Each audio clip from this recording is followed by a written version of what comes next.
In Berlin, on the 2nd of October 1942, Rommel was presented with the Field Marshal's baton by Hitler.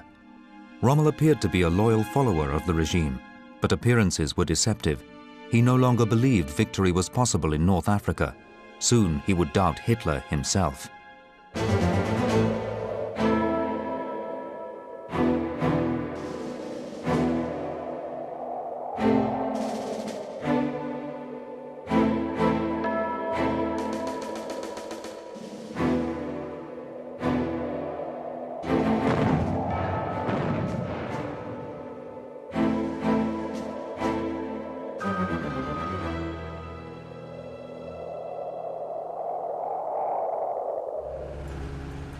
In the early hours of the 21st of June 1942, the British forces in the fortress of Tobruk in Libya surrendered. 33,000 British soldiers were taken prisoner. Rommel had been leading German and Italian troops in North Africa for more than 16 months. Tobruk was the pinnacle of Rommel's military career. As a result, Hitler made him a field marshal. The victors were exultant, the British in despair.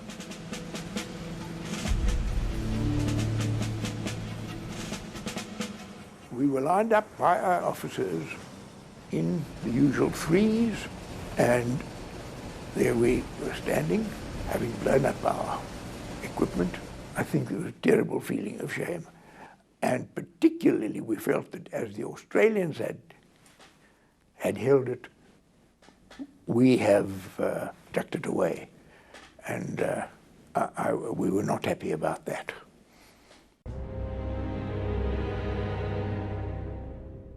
At the same time in Washington, Churchill was visiting Roosevelt. During their talks, Churchill heard that Tobruk had fallen. His chief of staff later wrote in his memoirs, "For the first time in my life, I saw the Prime Minister wince." But what I remember so clearly was Mr. Churchill was in Washington visiting President Roosevelt when that happened. And I think he must have felt a sense of shame because so many soldiers had surrendered. And Mr. Roosevelt immediately said, "What can we do to help you?" And he offered him a lot of Sherman tanks, which were going to be sent to the American forces who were in North Africa, but they were now to be given to the British. And Mr. Churchill never forgot that generous gesture. A little later, the USA decided to participate in the conflict in North Africa.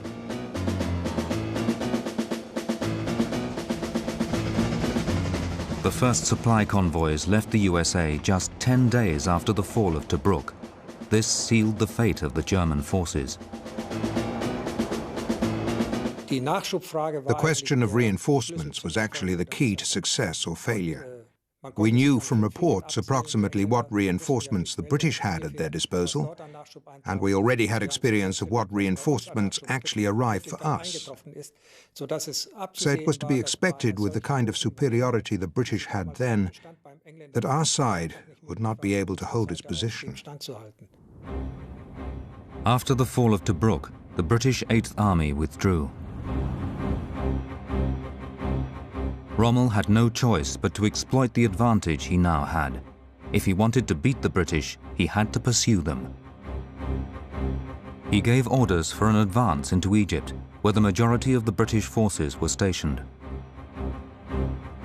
I think it was a kind of instinct for pursuit that made him say, "Don't leave the enemy in peace. He's been routed. Keep after him, whatever the circumstances."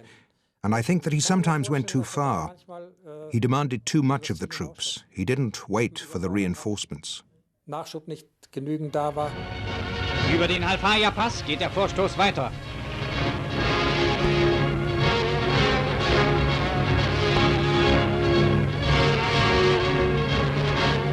Südlich Masamatruk werden die Briten erneut geschlagen und zu weiterem Rückzug gezwungen.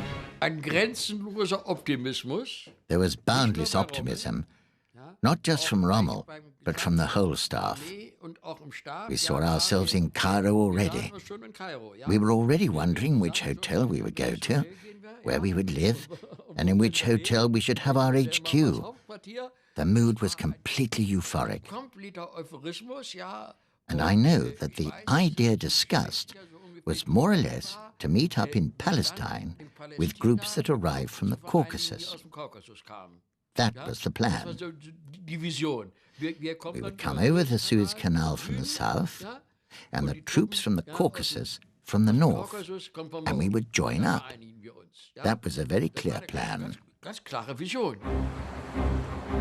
The British retreated along the coast road towards Egypt.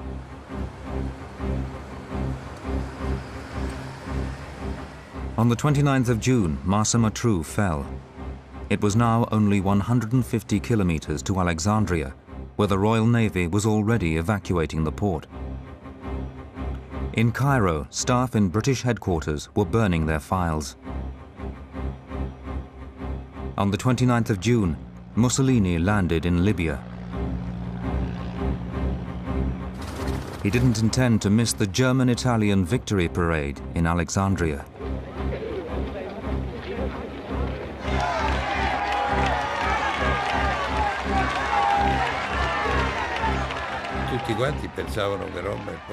We all thought Rommel would win. He only had to get to Cairo. Furthermore, according to Egyptian politicians, whom I got to know after the war, they were ready to form a government that was favorably disposed to the Axis. And the British in Cairo had already begun to retreat after they lost the battle of Marsa Matruh. This place marked the turning point in the North African War and in Rommel's career.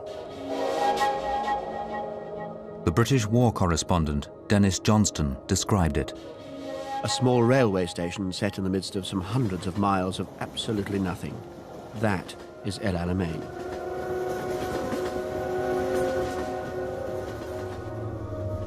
And I looked on the map and saw this little mark on the map on the coast, El Alamein. I didn't realise then how famous it would become.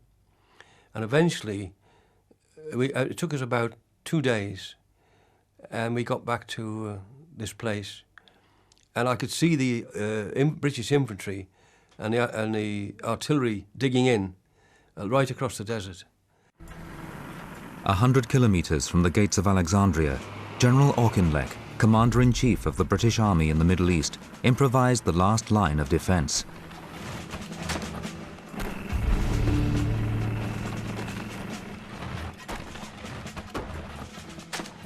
It was the narrowest point between the coast and the impassable Qattara Depression, and the tank units had to pass through it.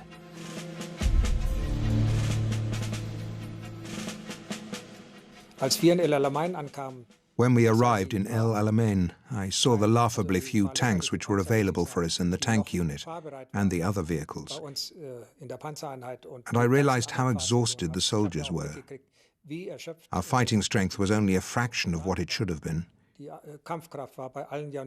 Then I realized that it could not go on. Not like that.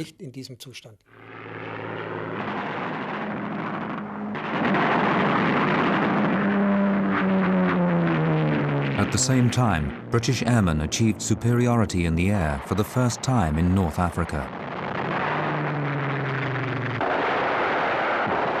Their airfields were nearby. Their reinforcement system was working well. We were dive-bombed and stuck at once at El Alamein, and out high up came the Allied fighters down, and they virtually wiped out the Stukas. They didn't stand a chance. And that was the turning point where we realized the Allies were now superior in the Air Force, and that was the turning point that encouraged us. The tide had turned in the war on the ground as well.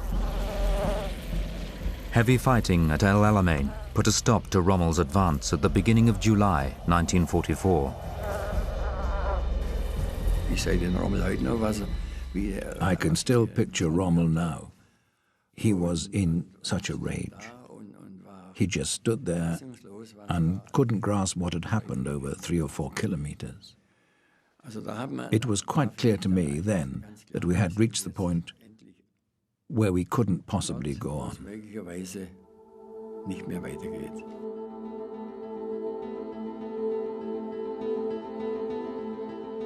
Rommel's position at El Alamein became more critical by the day.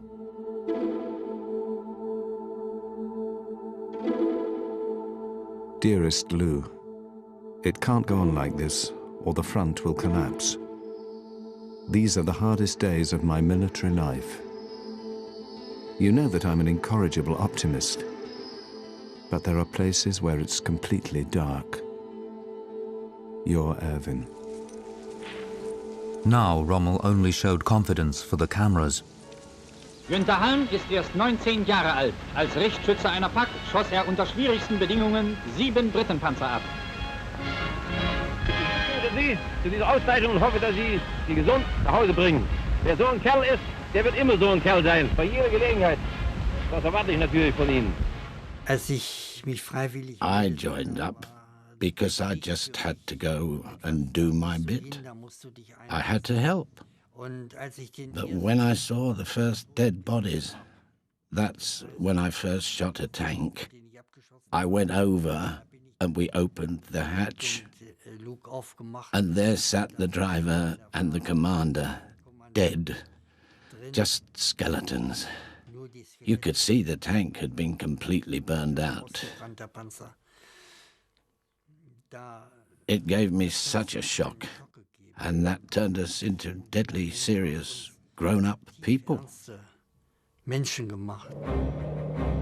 On the 8th of August 1942, Churchill visited the British troops in North Africa. He was accompanied by Rommel's new opponent, Lieutenant General Bernard Law Montgomery.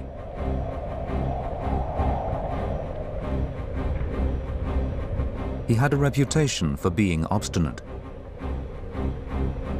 I had just taken over Chief of Staff of 7th Armored Division, and this rather small man arrived with a rather large pair of shorts and very white knobbly knees. And you thought, who is this curious man who's appeared to command the army?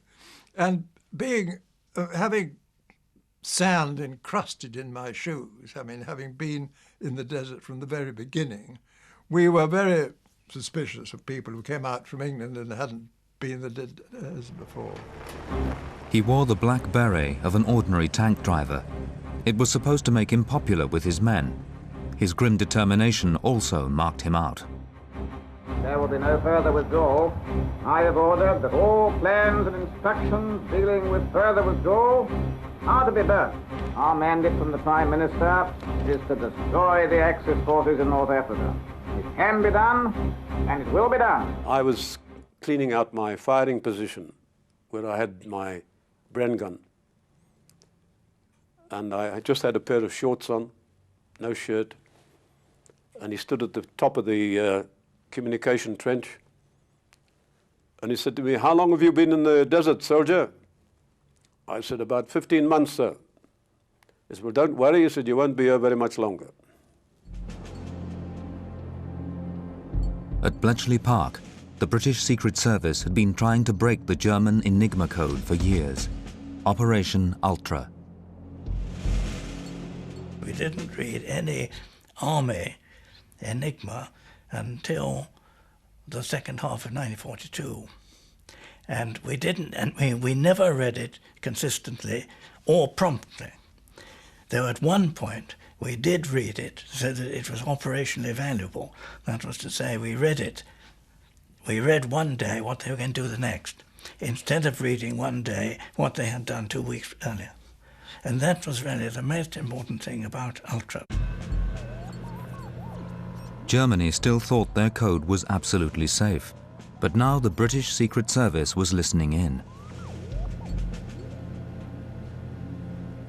Montgomery was one of the first to profit from the new weapon. He was now informed of all Rommel's intentions.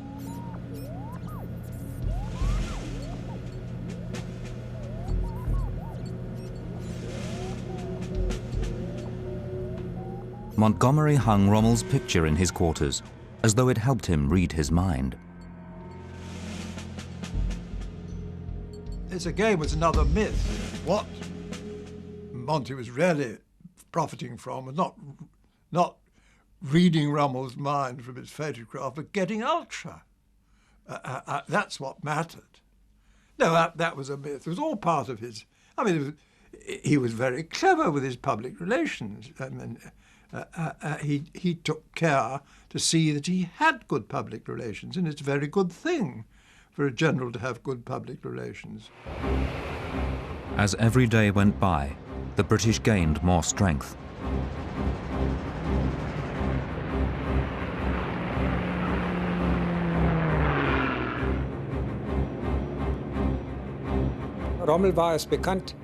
Rommel knew, and I got wind of it too, that the British Army was incredibly well provided with reinforcements. Rommel said again and again, if we achieve anything, then it must be as quickly as possible, before the British start their offensive. Rommel's reinforcement situation did not improve. He needed everything: spare parts, ammunition, petrol.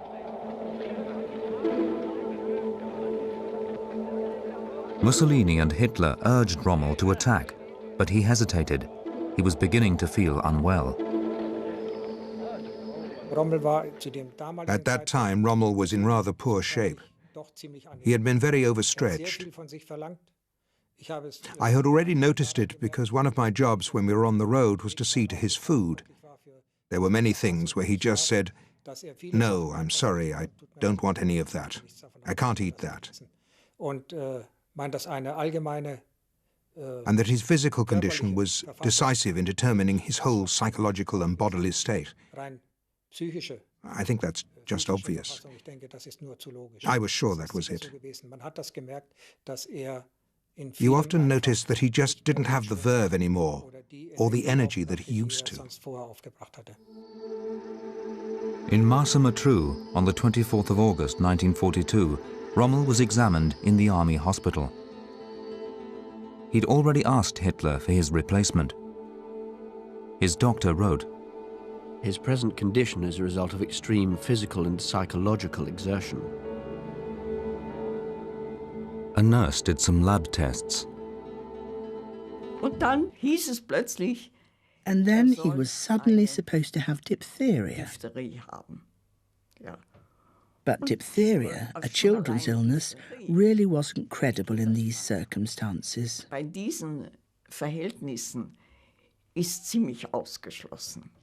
But I had to carry out the tests. There was not a trace of it. And I gave in a completely negative report. I'm sorry, I can't say it's diphtheria. And I wouldn't, just because Rommel wanted to be sent home from Marsa-Matruh because of ill health. That is the truth.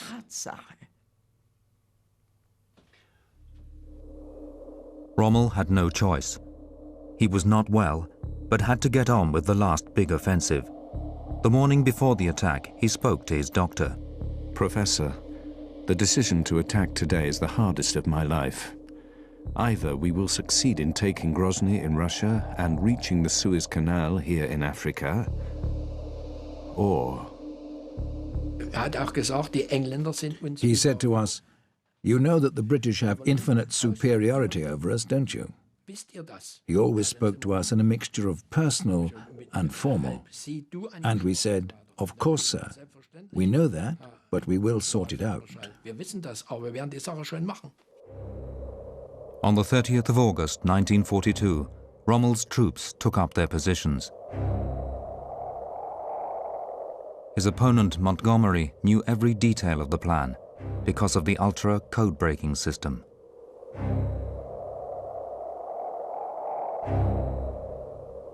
We expected him there, we had everything ready, everything went entirely according to plan. In fact, it went even better in a way because we delayed, we delayed new minefields there north of Hermaimet, and we managed to delay much longer than we expected. Rommel's last offensive started in the evening. His troops marched to their destruction.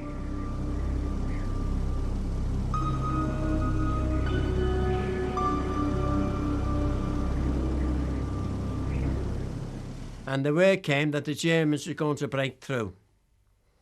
And we were told, don't fire at them. Just let them go by. And he said, then when the infantry and the supply wagons come through, take them on and knock them out. Well, the Germans, about 50 tanks went through, and as I say, the infantry, well, we knocked them out. After 3 days, Rommel had to stop. It was all over.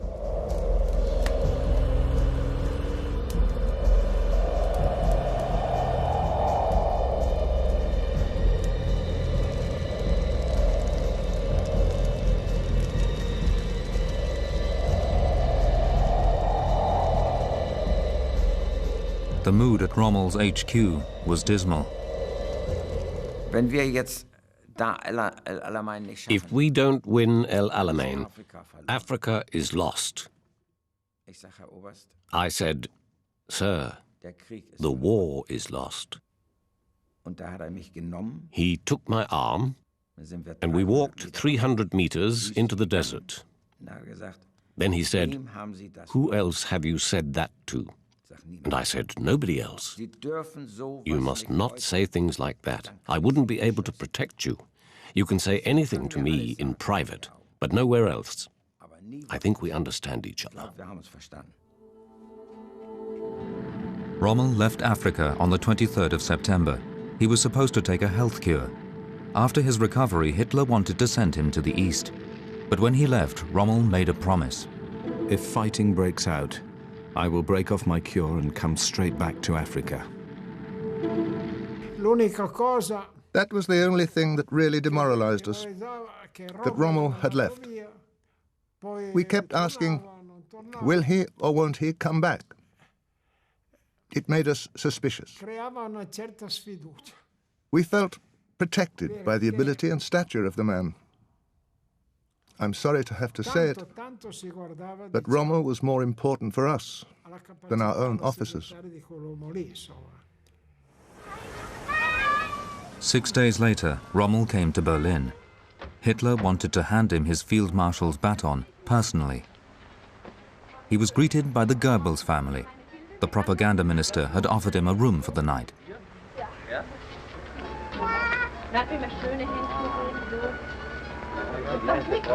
In Berlin, the regime's crimes against the Jews could no longer be overlooked, even by Rommel, when his former staff officer was getting married.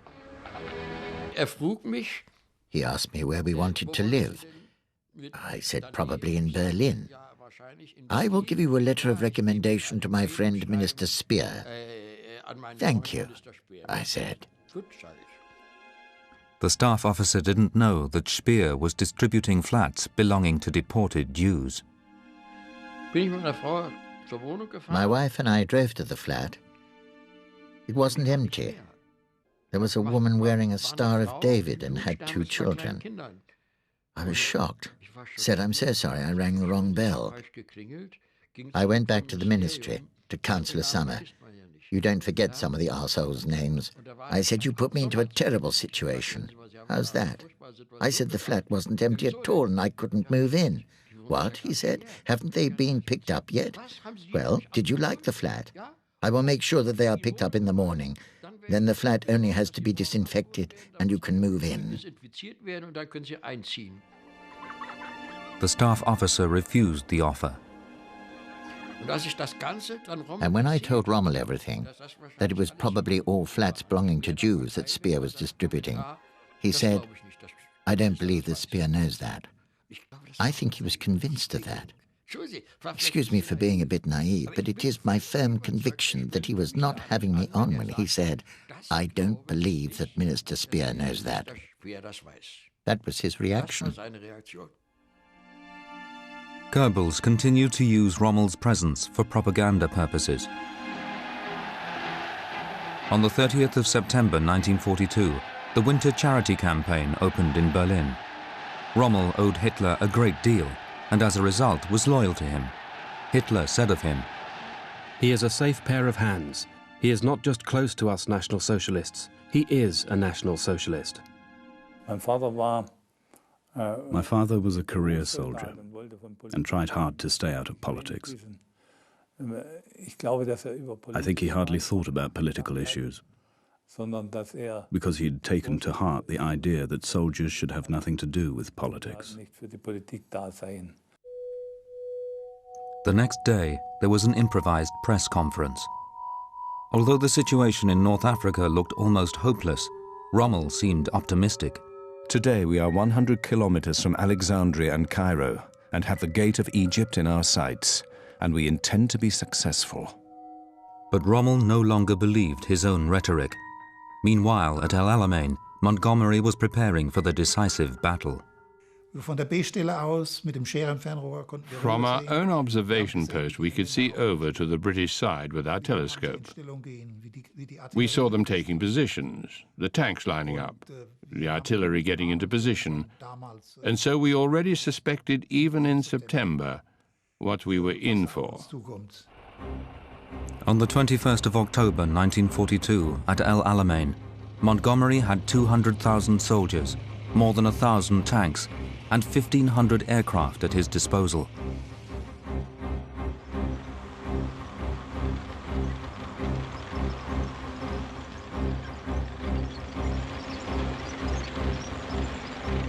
That was 3 times as many as the Germans and Italians had.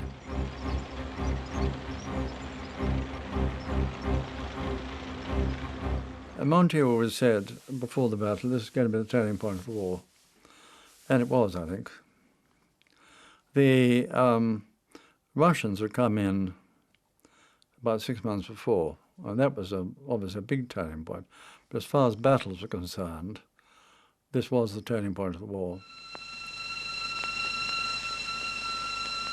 At 21:40 sharp, the British attack began.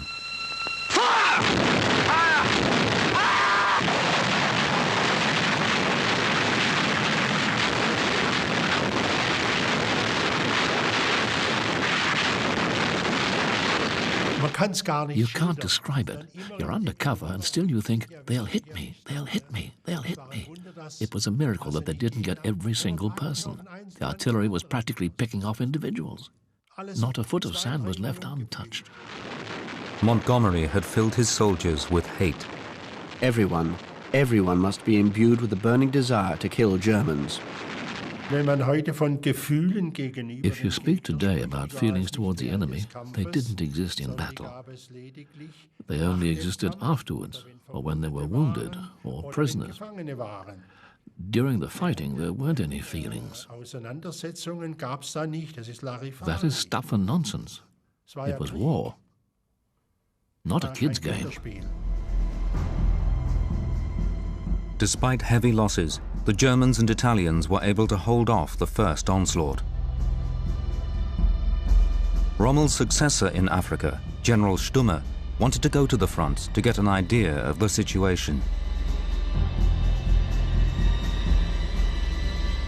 General Stumme said to Colonel Westphal, "I'd like to see the front for myself. I'll drive up there myself." Westphal said, "Sir, you can't do that. You don't know the terrain." "Yes, I do. I've got my maps."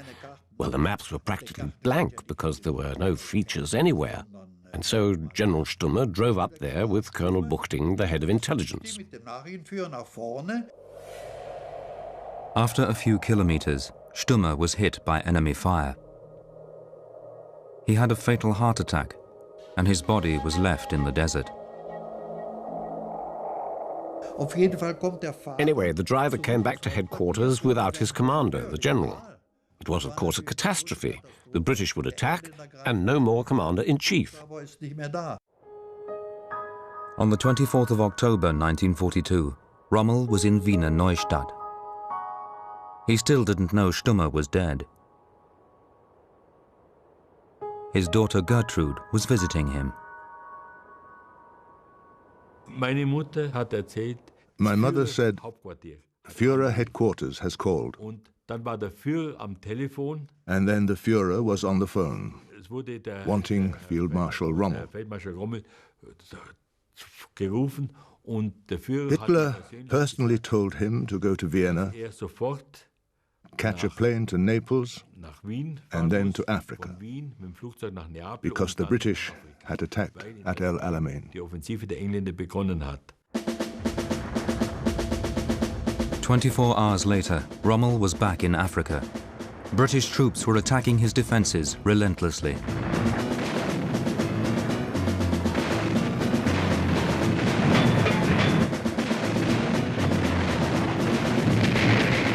It was now only a matter of time till they broke through. After 7 days, Rommel could only retreat. I can well remember Colonel Westphal, he was our first staff officer, rang Rommel and said, the British have broken through Grenadier Regiment 125 again. What shall we do? I think it was the 4th day of the attack. Rommel said, get the army ready to leave. Tomorrow I want to lead them according to the mission tactics. Westphal asked, when should the army be ready to leave? Tomorrow morning at 6? No, said Rommel, tonight at 11. And it was, as far as I remember, already 9:15 p.m. The news of Rommel's retreat reached Hitler's HQ in Rastenburg, East Prussia, in the early hours of the 3rd of November 1942. Major Wilhelm Borne was on duty. On that night, my father received a telex from Rommel saying that he had started the retreat. Although this did not come as news to my father. And he forwarded Rommel's message, together with his own précis, for the progress meeting, which was to take place on the following morning. When Hitler learned about the retreat the next morning, he thundered treason. If he'd been informed immediately, he could have stopped Rommel's plan, he thought. Major Borne was summoned. The first thing my father knew about it was that Hitler came up to him seething with rage, and in the first sentence hurled at him, in less than 60 minutes you will be shot as a saboteur. Borne was not killed. Instead, he was demoted to the rank of gunner and sent to the Atlantic Wall, on probation. At 2 p.m. on the 4th of November, Rommel got a wireless message from Führer HQ. Hitler ordered him to halt the retreat and hold out. You cannot lead your men anywhere but to victory or death. Adolf Hitler. When the order came through from Hitler's HQ that Rommel must hold his position at El Alamein until the last man, he was standing, as far as I can remember, next to me in the car. And when Westphal gave it to him, I don't know now whether he read it himself quickly or whether Westphal told him, he said, I wouldn't dream of it. I wouldn't dream of it, sacrificing the Afrika Korps here in El Alamein. However, Rommel followed the order and stopped the retreat. Later he wrote, we all felt as though we had been hit in the face, and for the first time during the African campaign, I didn't know what to do. Rommel, the soldier, was in a state of inner conflict. Should he obey or not? And soon it was being said that Hitler was mad. He must be mad. A force of more than 200,000 men who can no longer defend themselves, who haven't enough ammunition and petrol, who will very shortly be completely unable to fight, to just let them be wiped out completely, it can't be true, we said. We didn't yet know what had happened at Stalingrad. Rommel hesitated for 24 hours, then ordered the retreat, against Hitler's express orders. He wrote a letter of farewell to his wife. Dearest Lou, what will become of us is for God to decide. May you and our boy be well. I kiss you both. Your Erwin.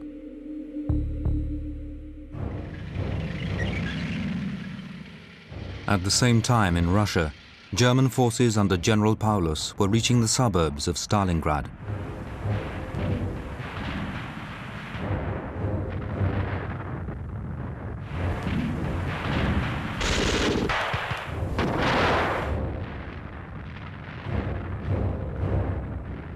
On the 19th of November 1942, they were surrounded by the Red Army. They had only a few days to break out. Yet Paulus hesitated. You can draw comparisons between El Alamein and Stalingrad, and personalities like Paulus and Rommel. Both knew they were decisive battles at a turning point in the war. Both were ordered not to give up 1 meter of ground and not to retreat 1 meter. One followed the order, and one did not. Nothing happened to Rommel. Historians sometimes say, if Paulus had dared to break out, he would have been sentenced to death. Do you know how I reply to that? So what? A field marshal has to take risks to save 100,000 lives. In Stalingrad on the 31st of January 1943, 50,000 soldiers had been killed. 200,000 became Soviet prisoners. Only a few thousand would return home many years later.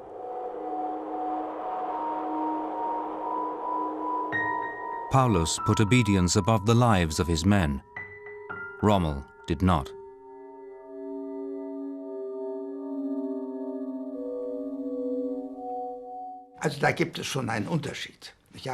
Of course, there was a difference.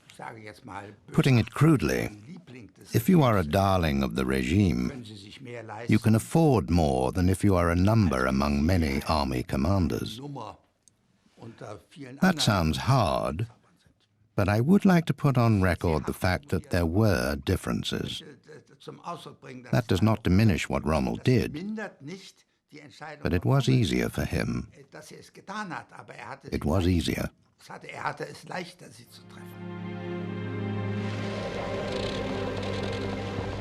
More than 30,000 German and Italian soldiers remained in El Alamein and were taken prisoner.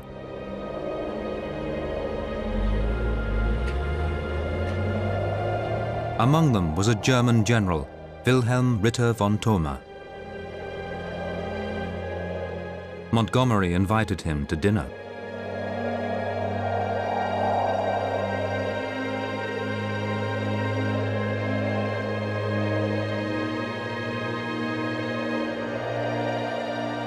Von Thoma was a very decent fellow, and he was shocked, but obviously quite enjoying sitting next to Monty.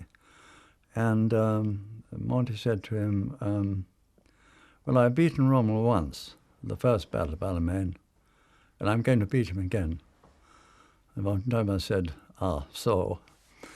And then, a dramatic moment, orderly came into the room with a message. Monty read it, and the message said that we've captured Fuka, which was quite a long way up the coast. We'd broken out, captured Fuka.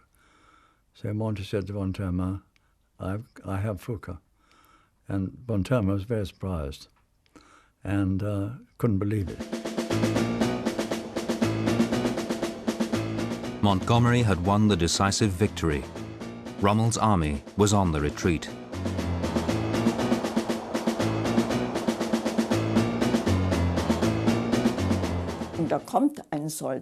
A soldier came in, one of our privates, in complete disarray, covered in sand and dirt. He came into the headquarters and said, "It's all over. It's all over. I looked at the man, and then a few officers said, he's got sunstroke. Take him to hospital quickly. And when I went to the man, a lot more started coming in, a lot more. It was the beginning of the end. There was relief in London. Rommel's army has been defeated. It has been routed. It has been very largely destroyed as a fighting force. This is not the end. It is not even the beginning of the end. But it is perhaps the end of the beginning.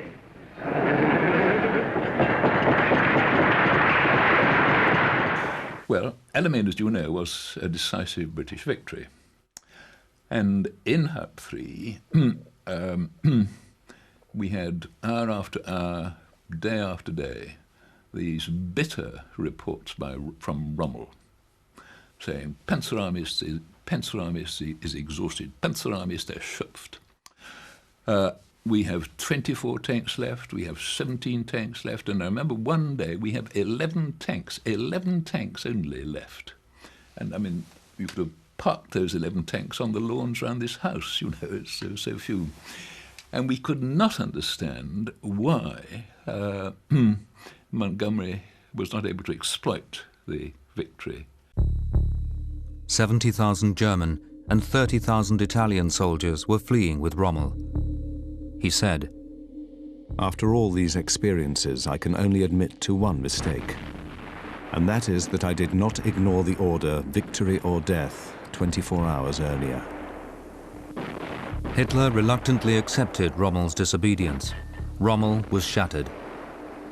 I realized that Hitler didn't want to see the true situation. He was protecting himself emotionally from what his intellect told him. From that point on, Rommel was no longer the same. It was a real change. He was different. I was with him every evening in our little group. He hardly spoke. Everyone was thinking, what can we say to the Supreme Commander? As we could only call it moving backwards fighting, rather than retreat. In Alexandria, on the 8th of November, 1942, German and Italian prisoners were driven through the town. On the same day, Americans landed in Algeria and Morocco. Rommel's war in North Africa was finally lost.